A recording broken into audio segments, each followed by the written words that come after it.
Hoje, vamos ver alguns lutadores que foram injustiçados na WWE. Muito interessado no canal e sem mais enrolação, bora pro vídeo. Chris Jericho.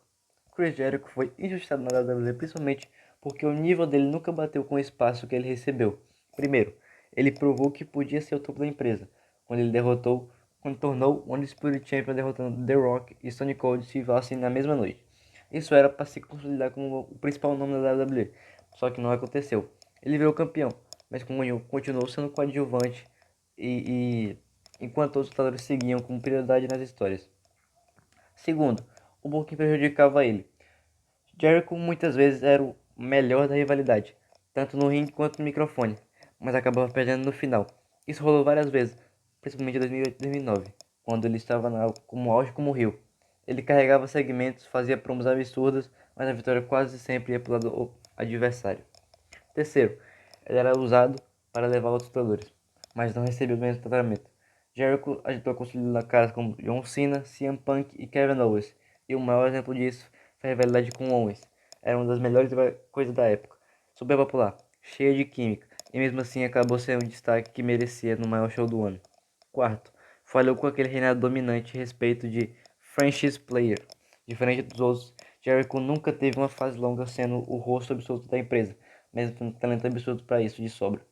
Resumo: Jericho sempre entregou na nível de main event, mas a WWE tratou ele como peça de apoio de luxo. Isso não apaga a grandeza dele, mas mostra o que ele poderia ter sido muito mais valorizado do que realmente foi. Kevin Owens. Kevin Owens também pode ser considerado injustiçado na WWE, principalmente pelo jeito que a empresa usou ele ao longo dos anos. Primeiro, ele já começou muito forte, nascendo no main roster. Ele já chegou destruindo John Cena e vencendo limpo, algo raríssimo. Aquilo parecia de um top guy. Só que depois disso a WWE manteve esse nível aos poucos. Ele foi descendo no card. Segundo, o reinado dele como Universal Champion foi mal aproveitado. Ele era campeão mundial, mas não era o foco da história do show. A storyline girava em torno de volta de Chris Jericho do que dele, e muitas vezes ele parecia coadjuvante sendo o próprio campeão. Terceiro, momentos grandes foram mal utilizados. A rivalidade com Jericho é uma das melhores da época da WWE, extremamente popular, e mesmo assim, a luta deles na WrestleMania não teve o destaque que merecia. Isso mostra que a empresa não confiava nele 100% como estrela principal. Quarto, inconsistência no book. Kevin Owens já foi heel dominante, fez carismático, comediante, sério, mas muitas vezes sem continuidade.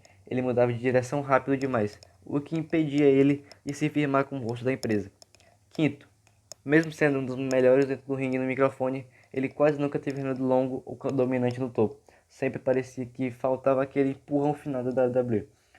Resumo: Kevin Owens tinha tudo para ser um top guy fixo da WWE. Daria talento, carisma, credibilidade, mas foi usado como peça versátil do que como estrela principal constante. Finn Balor. Finn Balor foi instado na WWE principalmente porque o auge dele foi interrompido e nunca mais voltou ao mesmo nível. Primeiro, ele teve um ímpeto gigante. Foi o primeiro a vencer o Universal Champion vencendo Seth Rollins. Isso colocava ele imediatamente como top guy. Só que no mesmo dia, ele se lesionou e teve de abdicar o título. Esse foi o ponto de virada na sua carreira na WWE. Depois da lesão, a WWE nunca mais desenvolveu ele ao mesmo status. Em vez de voltar como main eventer, ele passou a brigar do tempo no mid-card, brigando por títulos secundários, mesmo tendo nível para estar no topo. Terceiro, o personagem Demon foi mais aproveitado. Ele era uma das coisas mais únicas da WWE, praticamente invencível, mas foi usado poucas vezes e perdeu impacto com o tempo. Em vez de ser algo especial e de grandes momentos, acabou sendo tratado de maneira inconstante. Quarto, derrotas em momentos grandes. Mesmo quando voltava a ter destaque contra como Roman Reigns, ele perdia situações estranhas ou sem continuidade, o que quebrava o momentum dele. Quinto, inconsistência total no booking. Teve fases como no NXT e até no Judgment Day, mas a geral a WWE nunca manteve ele por tempo suficiente para consolidar ele na estrela principal no main roster. Resumo: Finn Balor começou como top guy, tinha tudo para ser um dos rostos da WWE, mas a lesão, mais as decisões do Pug fizeram com ele um talento de alto nível subestimado.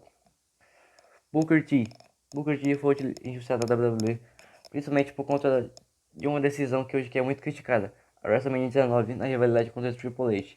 O Booker T estava no auge, ele vinha com apoio forte do público, tinha carisma, história e credibilidade.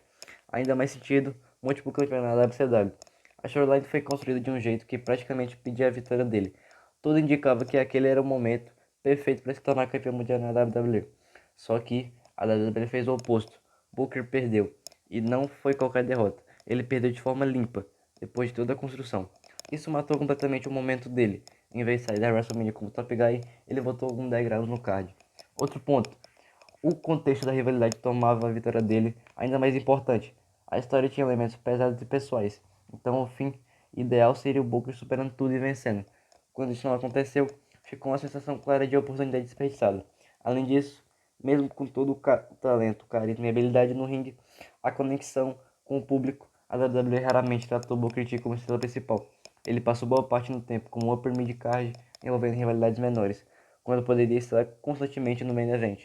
O título mundial dele na WWE só veio depois, na fase de King Booker, que foi marcante. Mas ali já não era o mesmo timing. O auge perfeito para consagrar ele como top guy tinha sido anos antes. Resumo: Booker T estava pronto. O público comprava a ideia. A história estava pronta e a WWE simplesmente não deu o passo final. Isso transformou ele nos maiores casos de oportunidade perdida da empresa. Jeff Hardy. Jeff Hardy foi injustiçado na WWE porque, mesmo sendo um dos lutadores mais populares da empresa, nunca teve a consistência e o tratamento de top guy que o público pedia. Primeiro, popularidade absurda. Jeff era facilmente um dos caras mais amados pelos fãs, principalmente no auge de 2008 e 2009. Ele tinha conexão real com o público, algo que poucos tinham. Quando ganhou o WWE Champion, parecia que ele finalmente ia ter o momento dele, mas seu reinado foi curto e sem domínio, muito abaixo do que algum fã tão over merecia. Segundo, falta de confiança na WWE. Mesmo com toda a reação do público, a WWE nunca apostou totalmente nele como o rosto principal. Parte disso é por causa dos problemas pessoais dele, o que a WWE fez sempre hesitar em colocar ele no topo por muito tempo. Terceiro, decisões no booking. Jeff Hardy sempre teve momentos grandes, mas muitos foram interrompidos ou mal aproveitados. Ele raramente teve reinados longos ou histórias onde fosse claramente o protagonista dominante. Quarto, saindo no auge. Em 2009, quando ele estava no ponto alto da carreira, ele saiu da WWE. Isso impediu que ele tivesse um reinado mais consolidado em uma fase maior como top guy, ou seja, quando finalmente chegou lá, não durou. Quinto, retorno mal aproveitado. Quando voltou anos depois, teve um momento na WWE, mas nunca chegou perto daquele nível de destaque de antes. A WWE sempre utilizou ele como nostalgia do que provavelmente poderia ser o Jeff Hardy. Resumo: Jeff Hardy tinha tudo: carisma, conexão com o público, momentos icônicos. A WWE nunca deu a ele uma fase longa e bem dominante do topo. Entre outras decisões da empresa que teve problemas fora do ringue, ele acabou sendo um dos maiores IC da história da WWE. Bem, essa é a lista. Comente aí quem você acha que eu esqueci. Deixa o like, se inscreve no canal. Desde já tamo junto. Valeu, até a próxima aí. Fui!